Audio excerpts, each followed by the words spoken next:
Assalamualaikum warahmatullahi wabarakatuh. Hud bin Abdullah bin Ribah bin Khulud bin Ad bin Aus bin Irim bin Syam bin Nuh. Ia menikahi seorang wanita yang bernama Malka binti Madai bin Japet, Yafas. Nabi Hud merupakan keturunan dari suku Aad, suku yang hidup di Jazirah Arab, di suatu tempat bernama Al-Ahqaf yang terletak di utara Hadramaut antara Yaman dan Oman. Mereka adalah kaum penyembah berhala bernama Samud, Sada, dan Al-Haba. Mereka termasuk suku yang tertua sesudah kaum Nuh. Mereka dikaruniai oleh Allah tanah yang subur, dengan sumber-sumber air yang memudahkan mereka bercocok tanam. Sebagaimana dengan kaum Nabi Nuh, kaum Hud, yaitu suku Aad tidak mengenal Allah sebagai Tuhannya. Mereka membuat patung-patung yang diberi nama Samud dan Alatar, dan itu yang disembah sebagai Tuhan mereka yang menurut kepercayaannya dapat memberi kebahagiaan, kebaikan dan keuntungan serta dapat menolak kejahatan, kerugian dan segala musibah. Ajaran dan agama Nabi Idris AS dan Nabi Nuh AS sudah tidak dijalankan lagi. Nabi Hud memulai dakwahnya dengan menarik perhatian kaumnya suku Aad kepada tanda-tanda wujudnya Allah yang berupa alam sekitar mereka, dan bahwa Allah lah yang menciptakan mereka semua dan mengaruniakan mereka dengan segala kenikmatan hidup. Dialah yang seharusnya mereka sembah dan bukan patung-patung yang mereka buat sendiri. Diterangkan oleh Nabi Hud bahwa dia adalah pesuruh Allah yang diberi tugas untuk membawa mereka ke jalan yang benar, beriman kepada Allah yang menciptakan mereka serta menghidupkan dan mematikan mereka, memberi rezeki atau mencabutnya dari mereka. Ia tidak mengharapkan upah dan menuntut balas jasa atas usahanya memimpin dan menuntun mereka ke jalan yang benar.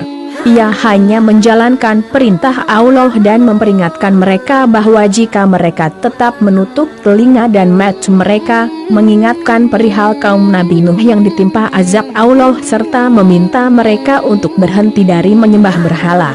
Bagi kaum Aad, seruan dan dakwah Nabi Hud itu merupakan sesuatu yang tidak pernah mereka dengar ataupun duga. Mereka melihat bahwa ajaran yang dibawa oleh Nabi Hud itu akan mengubah cara hidup mereka dan membongkar peraturan dan adat istiadat yang telah mereka kenal dan warisi dari nenek moyang mereka. Mereka tercengang dan merasa heran bahwa seorang dari suku mereka sendiri telah berani berusaha merombak tata cara hidup mereka dan menggantikan agama dan kepercayaan mereka dengan sesuatu yang baru yang mereka tidak kenal dan tidak dapat dimengerti dan diterima oleh akal pikiran mereka. Pembalasan Tuhan terhadap kaum Aad yang kafir dan tetap membangkang itu diturunkan dalam dua tahap. Tahap pertama berupa kekeringan yang melanda ladang dan kebun mereka. Dalam keadaan demikian Nabi Hud masih berusaha meyakinkan mereka bahwa kekeringan itu adalah suatu permulaan siksaan dari Allah yang dijanjikan dan bahwa Allah masih memberi kesempatan kepada mereka untuk sadar akan kesesatan dan kekafiran mereka dan kembali beriman kepada Allah dengan meninggalkan persembahan mereka yang batil untuk kemudian bertaubat dan memohon ampun kepada Allah agar segera hujan turun kembali dan menghindari mereka dari bahaya kelaparan yang mengancam. Akan tetapi mereka tetap belum mau percaya dan menganggap janji Nabi Hud itu adalah janji kosong. Mereka bahkan pergi menghadap berhala-berhala mereka memohon perlindungan dari musibah yang mereka hadapi. Tentangan mereka terhadap janji Allah yang diwahyukan kepada Nabi Hud segera mendapat jawaban dengan datangnya pembalasan tahap kedua yang dimulai dengan terlihatnya gumpalan awan dan mega hitam yang tebal di atas mereka yang disambutnya dengan sorak-sorai gembira, karena mengira bahwa hujan akan segera turun membasahi ladang dan menyirami kebun mereka yang sedang mengalami kekeringan. Melihat sikap kaum Aad yang sedang bersukaria itu, berkatalah Nabi Hud dengan nada mengejek, "Mega hitam itu bukanlah mega hitam dan awan rahmat bagi kamu, tetapi mega yang akan membawa kehancuran kamu sebagai pembalasan Allah yang telah kujanjikan, dan kamu ternanti-nanti untuk membuktikan kebenaran kata-kataku yang selalu kamu sangkal dan kamu dusta." Sejurus kemudian menjadi kenyataanlah apa yang diramalkan oleh Nabi Hud itu, bahwa bukan hujan yang turun dari awan yang tebal itu, tetapi angin topan yang dahsyat dan kencang disertai bunyi gemuruh yang mencemaskan yang telah merusakkan bangunan rumah dari dasarnya, membawa berterbangan semua perabotan dan harta benda serta melempar jauh binatang-binatang ternak. Keadaan kaum Aad menjadi panik, mereka berlari ke sana sini, hilir mudik mencari perlindungan. Adapun Nabi Hud dan para sahabatnya yang beriman telah mendapat perlindungan Allah dari bencana yang menimpa kaumnya. Setelah keadaan cuaca kembali tenang dan tanah Al-Ahqaf sudah menjadi sunyi senyap dari kaum Aad, pergilah Nabi Hud meninggalkan tempatnya berhijrah ke Hadramaut, di mana ia tinggal menghabiskan sisa hidupnya sampai ia wafat dan dimakamkan di sana. Hingga sekarang makamnya yang terletak di atas sebuah bukit, di suatu tempat lebih kurang 50 km dari kota Suhun, selalu dikunjungi para peziarah yang datang dari sekitar daerah itu, terutama pada bulan Sya'ban.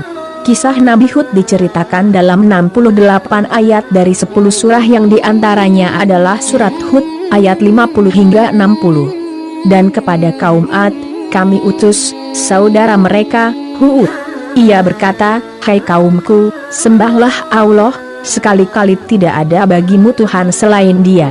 Kamu hanyalah mengada-adakan saja. Hai kaumku, aku tidak meminta upah kepadamu bagi seruanku ini. Upahku tidak lain hanyalah dari Allah yang telah menciptakanku. Maka tidakkah kamu memikirkannya?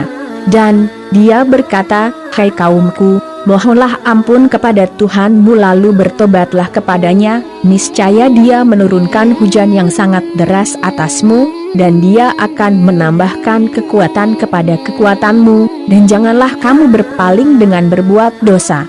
Kaum Ad berkata, hai Hud, kamu tidak mendatangkan kepada kami suatu bukti yang nyata, dan kami sekali-kali tidak akan meninggalkan sembahan-sembahan kami karena perkataanmu, dan kami sekali-kali tidak akan mempercayai kamu. Kami tidak mengatakan melainkan bahwa sebagian sembahan kami telah menimpakan penyakit gila atas dirimu. Hud menjawab, sesungguhnya aku bersaksi kepada Allah dan saksikanlah olehmu sekalian bahwa sesungguhnya aku berlepas diri dari apa yang kamu persekutukan dari selainnya, sebab itu jalankanlah tipu dayamu semuanya terhadapku dan janganlah kamu memberi tangguh kepadaku. Sesungguhnya aku bertawakal kepada Allah Tuhanku dan Tuhanmu. Tidak ada suatu binatang melata pun melainkan Dialah yang memegang ubun-ubunnya. Sesungguhnya Tuhanku di atas jalan yang lurus. Jika kamu berpaling, maka sesungguhnya aku telah menyampaikan kepadamu apa amanat yang aku diutus untuk menyampaikannya kepadamu. Dan Tuhanku akan mengganti kamu dengan kaum yang lain dari kamu, dan kamu tidak dapat membuat mudarat kepadanya sedikitpun. Sesungguhnya Tuhanku adalah Maha Pemelihara segala sesuatu. Dan tatkala datang azab kami selamatkan Hud dan orang-orang yang beriman bersama Dia dengan rahmat dari kami, dan kami selamatkan pula mereka di akhirat dari azab yang berat. Dan itulah kisah kaum Ad yang mengingkari tanda-tanda kekuasaan Tuhan mereka, dan mendurhakai Rasul-Rasul Allah, dan mereka menuruti perintah semua penguasa yang sewenang-wenang lagi menentang kebenaran. Dan mereka selalu diikuti dengan kutukan di dunia ini dan begitu pula di hari kiamat. Ingatlah, sesungguhnya kaum Ad itu kafir kepada Tuhan mereka. Ingatlah kebinasaanlah bagi kaum Ad, yaitu kaum Hud itu. Terima kasih sudah menonton video ini. Jika suka silahkan like video ini dan share video ini. Semoga Allah senantiasa memberikan kesejahteraan bagi kita semua. Wassalamualaikum warahmatullahi wabarakatuh.